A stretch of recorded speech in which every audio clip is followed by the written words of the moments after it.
বহু কষ্ট কৰি আহি পালো মই।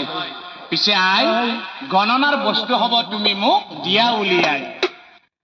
পিছে আই গণনাত মোক কি কি লাগিব জানা? হাৰি এখন, হলি এখন, পেঞ্চিল এডাল, কাগজ এখন কলম এটা, তুমি মোক দিয়া সোনকাল। আৰু কি লাগিব জানা আই? নগদ টকা এটা দিবা আৰু একদম ধান, মোৰ কাৰণে হৃদয়তাৰ কৰিবা যতন। অগণনাৰ যত বস্তু বামুণীয়ে দিলা, হাত ভৰি ধুই দেও গণনা পাতিলা দে।